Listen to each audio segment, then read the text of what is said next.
Hello, everybody, and welcome to our V1 webinar series hosted by Dan Heaney. My name is Anthony Medaglia. I'm an start from the top. All right, here we go. Hello, everybody, and welcome to our V1 webinar series hosted by Dan Heaney. Dan's an online business coach dedicated to helping coaches grow their revenue and scale their impact.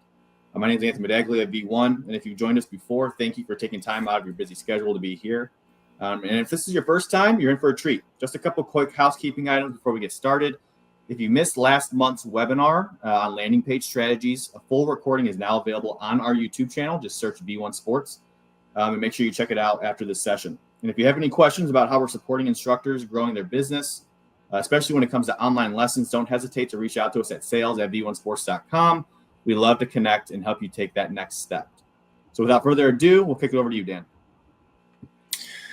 Awesome. I'm excited to be back this month. And in the session today, we're going to kind of put the pieces together that we've been compiling over the webinars previously, and we'll continue to expand upon in the future webinars that are coming up every single month.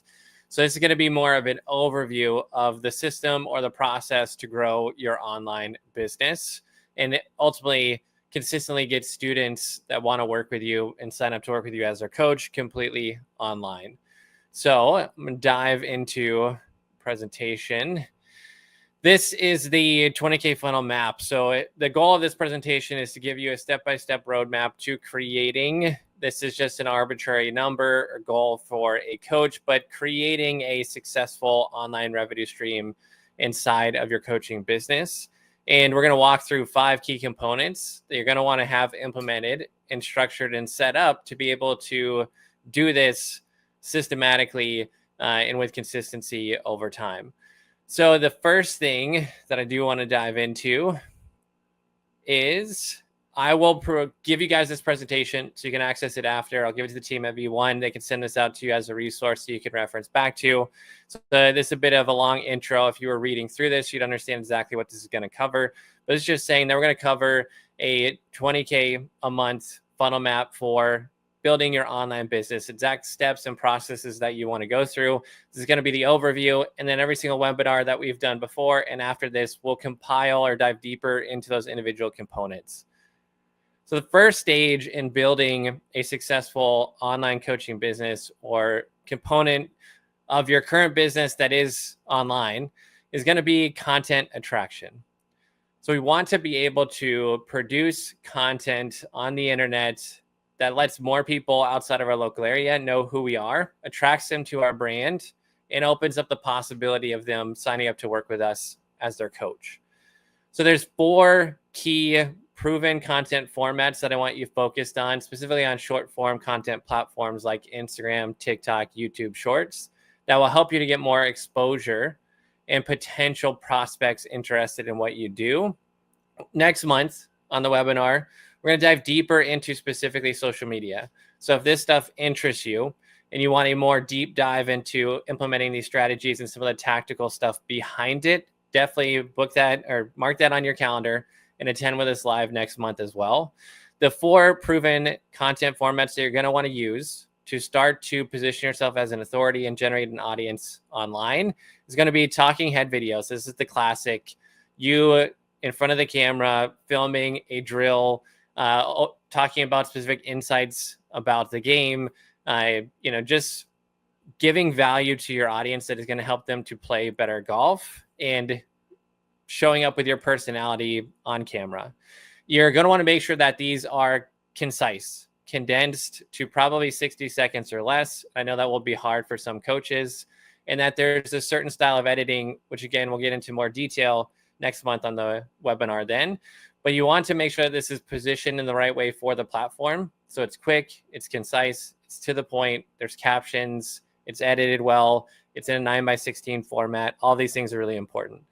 Other formats that you can use, green screen and voiceover. So doing swing analysis, you can use the platforms that you have access to through V1 to be able to have a student's recorded swing that you do a voiceover analysis on, and then repurpose that content on social media. That is an amazing way to build trust in your authority as a coach online. You can also do this of professional swings, which again, you have access to a myriad of professional swings through the V1 app that you can do this and then repurpose and post that content on social media. You can also go over core strategy techniques using things like Google Maps to be able to show how you would play different holes, or simple apps like 18 Birdies, whatever you like that has a GPS overview of a course that you can walk somebody through decision making. That can be a great content piece. You can do visual overlays and demonstrations where you just talk over the video that is keeping people entertained and engaged in the background. You can stitch and react content. I don't see enough coaches doing stuff like this, but talking about current events, tournaments that just happened, controversial statements, things that are going on in the industry, and putting out your 2 cents opinions on that is really valuable for just establishing your opinion on the internet, which is ultimately your brand. And then the last one's going to be the B-roll content. So this is taking 4 to 15 second videos of drills that you're demonstrating, a swing, a shot on the course, and then having most of the value delivered in text overlays. Again, if these don't 100% make sense to you right now, come next month, we'll dive deeper into all this stuff, but this will give you some ideas of the type of content you need to start creating to attract potential prospects on the internet. When we talk about topics, so what are the things that we want to cover inside of these different formats of videos? We really want to focus on identifying the problem of our ideal client, providing solutions for those problems, proving that we know that we do what we say we know how to do, which is just showing that we've produced results for our clients, or diving deeper into insightful content that shows us as the authority. And then we want to be useful and actually give implementable steps for these prospects to get better. These quick wins will help to establish a relationship and build the trust and potentially buying from you long-term. Overall, the big things inside of content is that we are regularly and consistently producing it, and we are going with proven formats that work on the platform we're trying to attract an audience on. And through that process, this is top of funnel. This is the very first thing that needs to happen. Everything else that's going to come after this is kind of downstream of being able to get attention on the internet. Some other key factors in posting content and generating traffic will be, we want a consistent publishing schedule, 3 to 7 pieces of short form content on a platform like Instagram every single week. You want to track the performance metrics behind the content you're putting out there. So it's not just a post and hope or post and pray approach.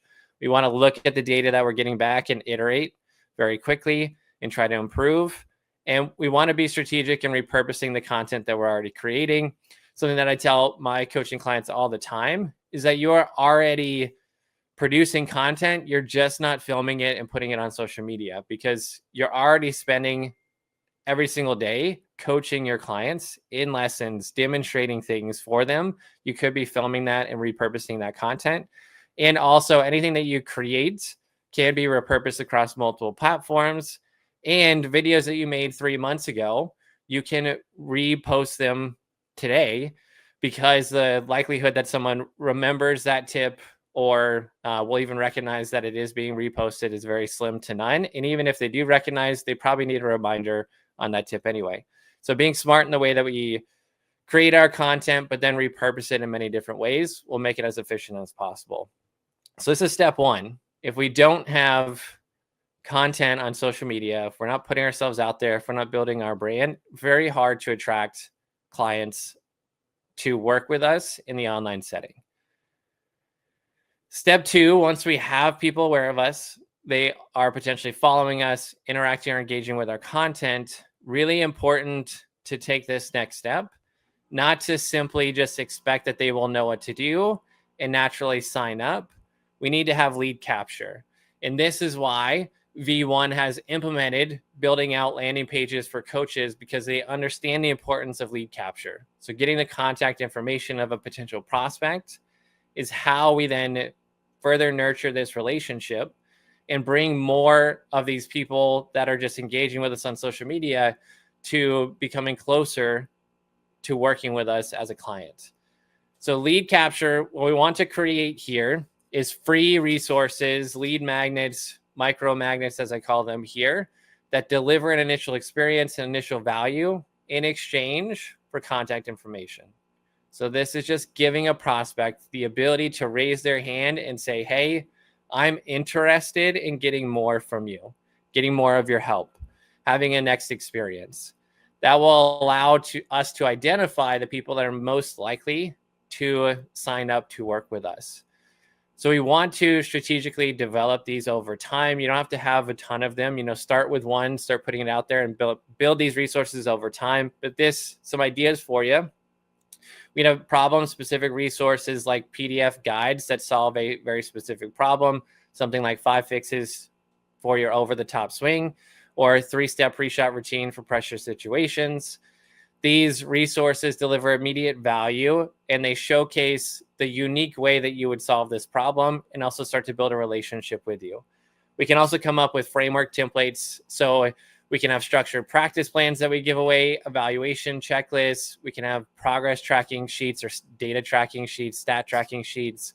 And these tools will give the prospect a taste of what it's like to work with you inside of your system, approach, or methodology.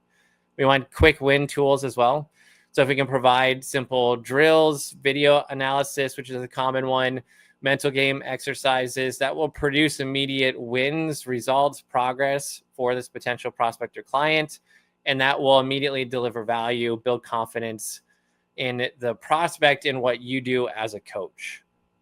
The steps to this is we need a trigger, right? So we have to have some way of the prospect raising their hand to show interest. On platforms like Instagram, which I'm a fan of, you can do that through DMs and comments. And then once they comment or DM, we start a conversation in Messenger. We send them this valuable thing in exchange for their email. Now they are a contact. From there, we have the ability to follow up in email, and we have the ability to follow up in a direct message conversation with them. The next step after we capture a lead and start to follow up with them, send them this thing of value, is to start to qualify the prospect to make sure they are a good fit for what we do. And then through conversation in email, in DMs, and on a potential phone call, we can bridge the gap between where they are right now as someone that might be interested to actually becoming a client. Next stage in the process is really important. And I think most coaches, when it goes to online, don't have a good system or process for doing this well, which is nurture and qualification. This is why getting contact information is so important. This is why starting direct message conversations with prospects is so important, because both of those give you the opportunity to follow up consistently. This is an example of a basic email sequence that you could set up. Once you have a landing page that is collecting these emails, or you're doing that through messages, again, you'll have this resource to refer back to. So I won't go into detail on this, but you want something that automatically gets sent out over the course of 7 days, as in this example, that will build the relationship with this prospect and get them to the point of potentially wanting to purchase. And even if they don't right now, they will be so much more inclined to in the future because you took the time to build the relationship here. In the nurture process, we also want to qualify. I have conversations all the time with coaches about the quality of the lead and, not wasting time on people that aren't committed to the process of actually getting better. And at the beginning, you want less qualification, less friction, and you can add this over time. But it is nice to get these questions answered and know a bit more about this potential client through this process. The things we want to understand are how committed are they to practicing? If they don't have time to practice, then they're not going to do the things that you prescribe to them to improve. And those are not clients that any of us want. You want to understand their past experience, so what they've tried before to get this done. You want to subtly have a money qualification to understand maybe what they do for work, what other areas they've spent to help improve their game. So have they upgraded their clubs? Have they been fitted for clubs? Have they gone to in-person lessons before? What are their buying behaviors in this hobby of golf? And if they've tried a lot of things and spent a lot of money to potentially solve this before in the past, then they're likely a good fit to invest in your coaching solution. And then we want to understand their specific problem. So what are they dealing with? And is that a problem that we can solve? And those things, if we figure out those 4 things, we can really have a great idea of if this is a qualified prospect or not. This step is crucial in the entire map to building an online business, because this is where a lot of the drop off typically happens. Most of the prospects that come into your world are not going to be ready to buy right now, but they will buy at some point in the future if we have a nurture, qualification, and follow-up process in place. If we never follow up with people, the vast majority of those that come into our world are going to go buy elsewhere because they stopped hearing from you.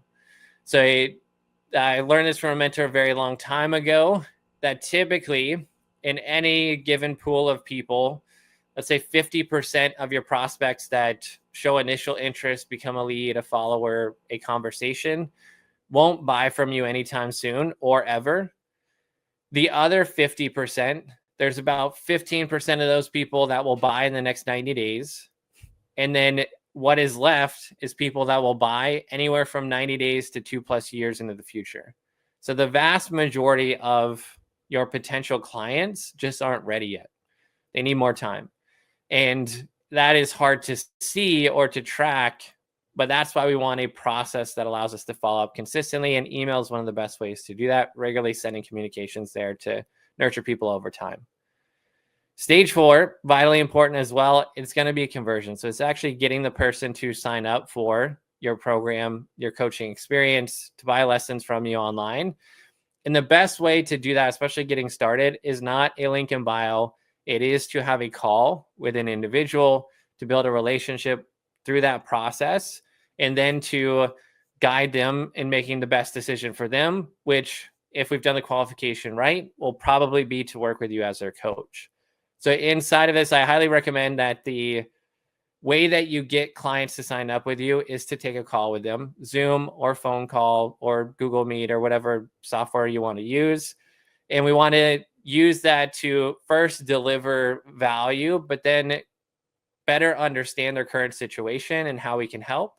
And then simply provide the solution by offering them the opportunity to work with us. This is a loose format for what that call would look like. Understand their current reality, then get a deeper dive into their desired outcome. Where do they want to go? What are their scoring goals? Why do they want to achieve that? What does that look like inside of their life? We want to further illuminate the gap between where they are right now and where they want to be. We want to provide the solution framework inside of our offer and what we do, our program. And then we want a low pressure invitation to work together. And this is, trying to simplify the sales process as much as possible. You don't have to be a sales professional. You don't have to be a closer. You can still be a coach in this process. You just want to seek to understand them and then provide a low pressure invitation to work with you as the obvious solution to help them get where they want to go. I'm a big fan of structuring your pricing to be more of a high ticket. High ticket is all perspective, but I think that this, positions you as the authority that you are. It gets committed golfers to sign up with you that will actually participate, that will do the practice, that will do the drills that you provide for them, that will track the stats that you want them to track, and that will actually get the result that was promised. And initially structuring your program in a specific time window, like an 8-week, a 12-week, a 16-week initial commitment phase, that will get someone that is committed, that actually wants to put in the work to achieve the outcome or the goal that they've set out for themselves. And they understand that it's a process. It's not I buy a lesson from you and I'm fixed and now I get to play great golf, because that's not the reality of the situation. They need long-term coaching, transformational coaching from you. And these are just some ideas, again, that you will have access to again later, that you can look through around how to structure this program, what would be included, potential price points, and then setting up your offer to make sense to get the most amount of people excited about it and wanting to sign up. Last thing is that we obviously, once we get a client, we have to do a great job of delivering. And then not only that, we want to keep this client for as long as possible and continue to deliver results for them and help them in their journey of playing better golf. The key things in this process is most coaches I speak with, they're amazing at what they do. They can get results for their clients once they sign up and participate. We want to optimize the experience for online, which is different than in person, because in person you get that feedback, you get that experience of being, face to face, of having that interaction. So online, to recreate that, we want to make sure the process is structured, that they're going to get things like a welcome kit that clearly defines expectations and shows them what the process is going to look like, pre-frames the duration and time and expectations around results and how fast it's going to come, starts to show them what this experience is going to look like, what the communication cadence should be, how they can reach out to you. We then want a kickoff session and onboarding that will walk them through everything that they need to know, right? It's going to get an assessment of where their game is right now, so comprehensive assessment. It's going to establish the end result that we want to achieve. It's going to give them a relative time frame that it's going to take to achieve that. And it's going to really clearly lay out what it looks like inside of our program to access us, to communicate with us, how that feedback's going to happen, potential milestones and expectations around that. So they know up front exactly what this is going to look like. There's no questions. We also want to make sure that they get set up on our system. They get integrated into our app like V1. They understand how to exchange videos. They understand how to message us and communicate with us. And then we want to deliver quick wins for our clients as much as we can. So what's the first thing that we can do to get them an initial win and start to really buy into the process? This is a rough example of what that would look like inside of an 8-week core program that someone was starting with. You can take this, model it, adopt it, and adapt it to whatever you want yours to look like. The other key thing in this process in steps to a really successful business is maximizing the lifetime value of a client. So how long they stay with us, how much they ultimately spend with our business. These are the best clients that stay with us for a very long time, that buy everything that we have to offer because they get the most transformation out of our coaching. So having other things to sell people is not a bad thing. It's a good thing. You want that inside of your business. And this is an example of what that could look like. You have your core program that people start in. They then can go into ongoing support after that core program. You can also offer, quarterly VIP in-person clinics where you host them and have 12 people come to your location to experience that with you. And you can even do things like white glove experiences for clients that desire to have that. There are people that will pay significant amounts of money to potentially have you come to them and do a 3-day intensive experience in this fashion.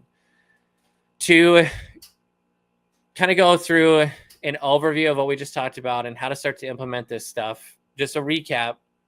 Stage 1, you need content that drives traffic and awareness that gets more people to understand who you are. Then once we have that, we need a way to capture this attention into leads, prospects who are raising their hand, who are showing interest in the next step. And you do that through micro magnets, lead magnets, free resources, or free experiences like a swing analysis, an initial lesson, an assessment of some kind that gives them that initial taste of what it would be like to work with you, gives them initial value, helps them to a quick win. That will nurture, warm up the prospect to the idea of working with you. Then once we capture this lead, we have contact information from them. We want to nurture and follow up with them over time. We want to qualify them in this process. A lot of the money online is made in the follow-up process. It's not expecting someone will buy on day one, but realizing that the vast majority will buy many months into the future. And so staying in front of them and staying in regular communication with them is key. Then we need a conversion or sales process, right? We need a trigger that gets them onto a call that allows for us to understand their desires better, what they're trying to achieve, and then a soft call to action to work with us. And then we need a delivery process that's consistent and that allows for us to have the best experience when it comes to online, which is a bit different than in person. General metrics that you want to track in all of this. We want to start to track our weekly view counts on a social media platform. Are we getting enough attention to even have the system work? We want to understand how much of that attention is starting a conversation with us. We want to understand how much of that is opting into emails. We want to know when someone joins our email list, how many of them will eventually jump onto that call, that initial coaching experience, that discovery call with us to potentially become a client. And then we also want to know on those calls, how many actually sign up, how many actually exchange money with us and become a student of ours online. And when you start to track these numbers and metrics over time, that's how you build a system for client acquisition and have an engine inside of your business that you can either do more of or refine to get more students when you want them. Without tracking these numbers, without this understanding, it very much feels like we're just throwing stuff out there and seeing what sticks and kind of hoping. So that's a bit of the overview of the process. How you want to go about implementing this, I would take this in steps, not try to do it all at one time. The first thing is get a content foundation going. We should, in 1 to 2 weeks, be up and running and have a system for regularly producing, that 3 to 7 posts every single week. We then want to understand what our lead capture system is. Like, do we have a landing page that offers something of value where we can get contact information? Then we start to promote that through social media. Then we have to attach an email nurture sequence to that, right? We can start initially manually because there's probably not going to be a lot of leads coming through, but very quickly we want that to be automated. And then when we start having our first clients and conversations, we want to make sure our conversion and delivery system is on point. So how are we getting people to sign up? And then what does that look like once they do, so that their experience was super high quality? And that's the overview. That's the map to kind of building a consistent client acquisition system when it comes to online. Cool. Unbelievable. That's I think it's really interesting because a lot of these guys, a lot of the folks who are viewing this and are here presently, they're in different phases of this roadmap, right? Whether they're further along, they've got the toolkit from a landing page, or they're interacting with leads currently and trying to really just tighten up that conversion, or folks who say, hey, I don't really have anything yet. But to be honest, they do have more than they think, especially that phase 1 with content. I mean, if you're a V1 Pro and you've been doing voiceover lessons, you have a treasure trove of content in which you can optimize. And we've got functionality to be able to share that to social media. So, yeah, a lot of guys they're further along than they think. But I appreciate you kind of walking through that. I mean, that's golden. That playbook is unbelievable. So appreciate you walking through that. In the next segment here, we're going to go through some Instagram. So some folks have submitted their Instagram handles for you, Dan, to assess in regards to the funnel and how they're leveraging content, et cetera. So we'll take some time and go through those. Awesome. And just one quick question too that came up in the chat that I think would be relevant to answer before diving into that. So there's some context behind it, but for the lead magnets, because that's a big component in this process, is like, okay, we generate some attention, some traffic. How do we get them to take the next step? What should this thing be that I'm offering? That there's no perfect one size fits all thing that's going to magically convert everybody. And there's many different ways that you could take this. And you probably eventually want to have multiple lead magnets that you're putting out there. So the question was, like, 4 lead magnets, do we recommend doing a free swing analysis or another type of content? I would recommend doing multiple things. But at first, like, picking something like a free swing analysis, the reason that it is, a go-to for most people is because it's a higher intent prospect that is clearly demonstrating that they have an issue that they want your help to solve, and that you're an expert in solving, right? Like, they're raising their hand to say, like, hey, I have issues in my game that I think is a result of poor mechanics in my swing, and I'm bought into you enough to get your expertise and feedback. And it's kind of this doctor frame, which is really useful in the sales conversation, which is like, hey, like, I don't know what I don't know. I'm not very good at this. My swing probably isn't where it needs to be. I would like to get your expert opinion on this. And then that allows for you to very quickly to go into a sales conversation. So that's why that is valuable.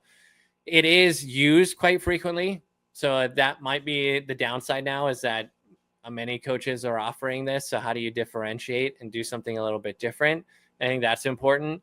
And over time, you will want to establish different lead magnets. So things that are like smaller first steps. So this could be like sending drills. These are kind of more like passive things where the prospect doesn't have to do as much. Because if you think about a swing analysis, they're going to have to submit a form, submit their swing. Then they're going to have to wait for you to reply, and then, actually use that information to go improve. And the mistake I think a lot of times is in a free swing analysis is that you get the video, you do the voiceover and provide the feedback, and then you just send it to them. What is happening now with that prospect is they think they got what they needed, right? And so they're now going to go try to implement what you just gave them. And basically, like, we're going to delay the sales process, because they're going to try to be like, okay, like, great, I know what I need to practice now. Let me go do this for a couple months and I'll come back to you. We don't necessarily want that. So if you're going to do a free swing analysis, what I would recommend is that you have them submit their swing, you do the analysis, but then you say the next step in the process is for us to jump on a call where I can review this with you. And now that works a lot better, because now you can illuminate the bigger gap in this process, which is like, hey, these are the initial things that I saw. This is what I would do potentially over the next 90 days to start to improve these things. And then ask the simple question of like, are you looking to go execute on this on your own and try to navigate many of the things that might come up in this process, or do you want some help? And that simple question of like, do you want help with this? That will allow you to convert a lot more of those free swing analysis to actual clients. So that's a big one to consider there. Another question that did come up inside of that is like, how often should you be contacting leads who didn't buy right away? Most people think that they're being annoying by reaching out to people too often. I very rarely see that to be the case. I think most people are busy. And so that's the frame I always take in everything, is like, if someone's not responding, they're not seeing my email, they're not writing back, whatever, like, they're busy. We're all busy. And so I choose to take that opinion versus like taking the opinion of like, oh, they think I'm annoying, they hate me, they never want to chat with me, they're not interested, all those things, like these stories that we create that we don't really know. So it depends on the form of contact. If we are doing automated email sequences, when someone initially joins my list, typically I would send one a day for 5 to 7 days. So like, be in front of them every single day. If I start a DM conversation through a platform like Instagram, I'm going to have the conversation back and forth until they stop responding. And then typically within a couple days, 2-3 days, I'm going to try to start that conversation again by reaching back out to them. Because again, like, my frame is they just got busy. We're thinking about people that are probably on their phone in between stuff at work or with family or whatever. And honestly, like, most of the time they just do get busy. So I try to restart that within 2 or 3 days. Then if it continues to like stall, the follow-up process for Messenger is more like once a week, until basically they tell me like, hey, stop contacting me, I'm not interested. Cool. Email, I would have the initial sequence, and then I would have a regular broadcast email list where I just send to everybody that's on my contact list. That happens. Like, I'm a fan of emailing a lot. I think the more you email, the more opportunity you have. And if people get annoyed by you emailing them, they probably weren't going to sign up to work with you anyway. So I know people that effectively email once a day, even multiple times a day. Do you have to do that? No. And I probably wouldn't recommend that for most coaches starting out, because they're not great at writing emails and that would overwhelm them. But once a week at minimum is not annoying to people. And, so I think we got to, change our frame on that, because it's genuinely not. Like, if you're sending valuable stuff, they probably enjoy your name popping up in their email inbox and are looking forward to it. I recommend for some of my coaches up to 3 times a week, just staying in front of people. So yeah, and then last question was paid ads and boosting posts to get more views. I do love paid ads and I do boost posts. How you do that is really important, or else you will waste money. But the simplest strategy on a platform like Instagram is to just hit the boost button. Don't do it on your phone, because there's 30% upcharge by Apple if you're on iPhone. Do it in browser. But yeah, the simplest strategy is a piece of content that performed well organically, to boost that to get more traffic, and ultimately get more eyeballs. But you want that post to have a call to action or an action that somebody's going to take from it, so that they can either follow you or comment or send you a DM, so we can track a bit of how that's performing. But yeah, that's a great topic. We should probably put in the bank for maybe doing it in a couple months. Organic content next month, maybe paid ads a month after, and we can dive deeper into it. Great. Appreciate it. Long answer to a short question, but multiple questions that everyone's been asking. So I mean, it's everything on the head there. So all right, let's get into the Instagram post for sure. Cool. Let's do it. All right. So some of what was submitted this week was really just posts on Instagram for a bit of feedback. So this is starting to understand how to create content with intent. So why are we putting out these posts, and what are we looking for these posts to ultimately do? And then understanding a bit of the format per platform. And again, we'll deep dive into this next month, because I think this is a really valuable topic for most coaches. Something that I always tell clients that I work with is that you could be the best coach in the world with the best information, but if you don't present it in a way that is digestible or that is formatted for the platform that you're posting it on, no one's going to ultimately see it or be interested in consuming it. And so that's why the format and the way that these things are structured and presented are so important, because it's not always about the value behind it. Coaches who have less knowledge and less actual experience, less actual value that they can give to a student, will get more reach and attention by the fact that they understand how to play the game on social media.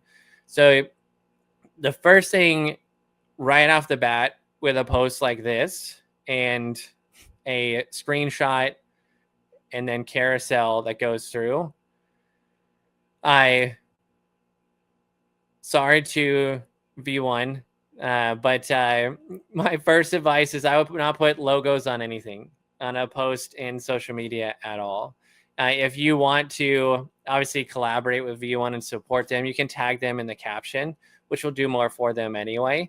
What Instagram has stated from their CEO is that if you put any kind of logos and watermarks in your videos or posts, they will perform worse. So that is one consideration right off the bat. Second is this is just looks like a screenshot of inside the V1 app on phone.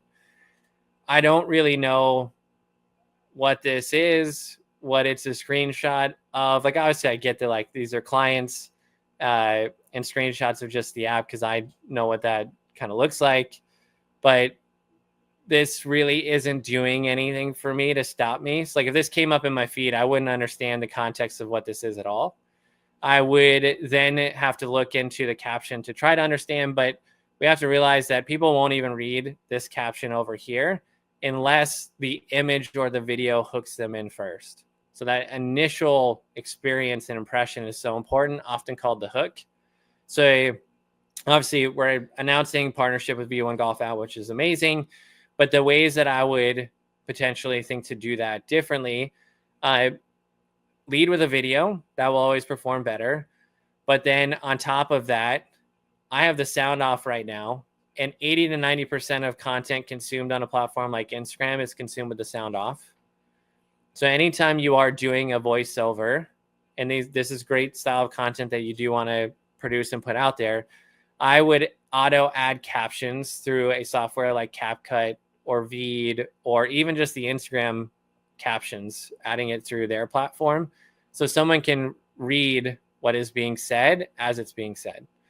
That will be huge to having more retention. So lead with the video. That will attract more people to sticking around and potentially watching, and then have the other slides come up after that.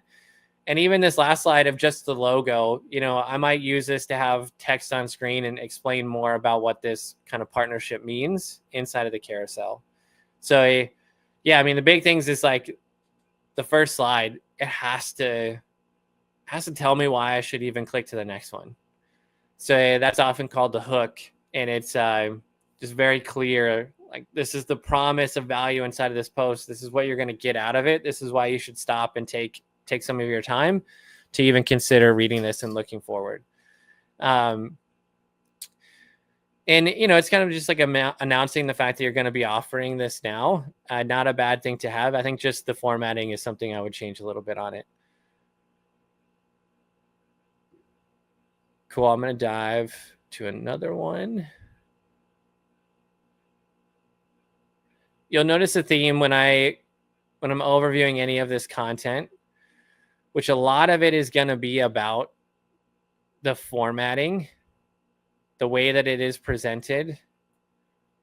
Because again, so many times it's not the information that's bad. It's that we are not putting it in a format that will perform well on that specific platform. And then because of that, no one sticks around to consume the valuable content. So this is not a bad video at all. And like immediately, the things that I would say is in the first 3 seconds of the video, I want a text overlay on the screen. And maybe that did happen. I can't rewind on browser. I could on my phone, but I really want a text overlay to pop up on the screen that displays exactly what this video is about and why I should stick around.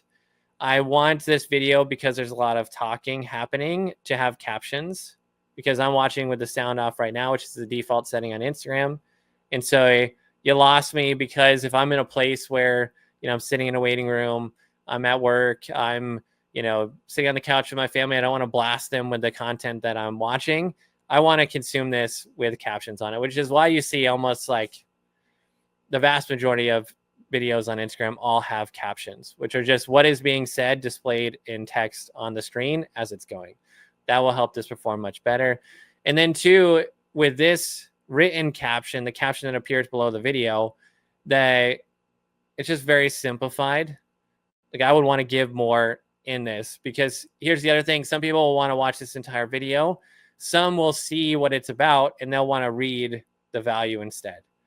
So what I would do is basically take a summary of the value you gave in the video and then put that in the caption as well, and have it be a longer caption that will entertain people and allow them to read and basically get the same experience out of reading as they would if they watched the entire thing. So those are some things that will help with that, is like text on screen the first 3 seconds, what is going to happen in this video. And then we'll talk through next month on how to write those hooks, then captions on the video, and then a longer text-based written caption below the video that delivers the value as well. But overall, like the video is high quality. You know, nothing wrong with that. It's just the way that it's displayed that will, if we do a few things, it'll help it perform a lot better. So Claude, we have here with a video that immediately stands out to me is formatting. So the Instagram, you can do videos like this that are 16:9, which is just widescreen. You can do that effectively on Instagram, but the vast majority of content that's produced on the platform and the way that it is consumed on Foam, this video would be hard to see, small, and not very enticing for the vast majority of people, unless they already had a relationship with Claude, and so that's why they decided to watch. I would reformat this to 9:16, which is vertical, which means like it would fit your phone screen, so that it's more immersive experience on the platform. The other things is text overlay on screen the first 3 seconds that says what this video is going to be about, right? I would have captions that are appearing on screen as he's talking, and so that if I'm watching this with the sound off, I can get the same experience. And then I would also write a text-based caption underneath that describes what the video is about. Those small things will help a bit. And then there's a lot of other things, right? Like we're going to have to work on the editing, you know, potential overlays throughout, what the video is actually about, the hook, all those things. But initially it's just, you know, resize it to fit the format, have captions, and have a text overlay in the first 3 seconds that says what it's about, write the caption below. Those would all help perform. Even if this was the exact same video, it would help it perform better. So same things immediately. Not that you can't have videos like this on Instagram. And there are some times that changing up the format and being different will attract people to watching. The thing for me on this, because of the way that it is displayed, I'm having a hard time seeing what is being demonstrated, right? It's just too far away. And so what would make this more immersive of an experience is if I took this and zoomed it to fit the format of 9:16, and I showed more of Steve in frame, and I could actually see this drill. I could be more immersed in the experience of seeing it, right? Because most of this is being consumed on the phone. And so this is just basically, I'm not going to be able to really see what's going on. Also, having text stuff pop up is good. We really want to focus on the first 3 seconds, the text that pops up that describes, right, this right here, uses simple drill to help stop coming over the top. I like it. Not bad, right? Like that is the hook that we want to initially get people excited about potentially watching this video. So really that's not a bad one. Little things that we could potentially change about it. I would zoom in the video. I would keep this on there. Big thing is I'd have captions to what Steve is saying as he's walking you through the drill, so people can read the words that are on screen. And then I'd make this more immersive by zooming in. And then there's other things. We could add edits to that as well. We could have lines and arrows and circles and different things that just, make this more experiential, more exciting. You also want camera movement to be happening through a video when you're doing drills to keep people enticed. This is amazing quality content by a great instructor that people are just not watching because it's not presented in a way that will get them to watch. And so that's what I would recommend doing to try to help this perform even better. And again, any of this content stuff next month, we'll dive really deep into the weeds on it if you guys want. We'll talk about the details, tactics, strategies of organic content marketing. So I love when you go through those, and those are super actionable, and we definitely get some feedback of guys who make those edits and those changes after you provide those insights, Dan. So again, we appreciate you, and thanks to those who submitted for sure. And so, it's a reminder on that too, just because I think it's valuable. Like it's an iterative process. Like I can't give you any one thing that's all of a sudden going to make your content blow up and have you go viral. Like it's the same. Like a golfer comes to you for a Band-Aid solution and says, hey, I'll buy a lesson and you fix me and then I play great golf, right? It's not how it works, right? You can help them in that moment, but they need to solidify and take that stuff to practice and to the course. And then it's a constant game of improving it over time. Take the same attitude towards content creation, which is like, hey, it's minor 1% improvements done over time. You want to track the data on these things. And it's a constant iteration. It's a constant getting better. It's a constant practice. That's the reality of the online game. Like you got to play that game or like you're just going to be irrelevant when it comes to online. Yeah. I mean, you could be amazing. You have amazing book of business in person, but no one will know who you are. No one will get the value out of your expertise and your knowledge and instruction unless you're willing to improve in that game. And so I think it's just the attitude to take to it is constant, iterative, 1% better, practice the skill of presenting yourself on the internet. Very well said. Awesome. So that brings us to the end of today's session. Thanks for being here and engaging with us, obviously. And before we wrap up, Dan, any final thoughts or takeaways? I know you just kind of, provided that out there, but that you want to leave everyone with before next month? Yeah, I'd say the biggest thing is just a commitment to the process. If making money on the internet was easy, everybody would do it and everyone would be millionaires. But that's not the reality of it.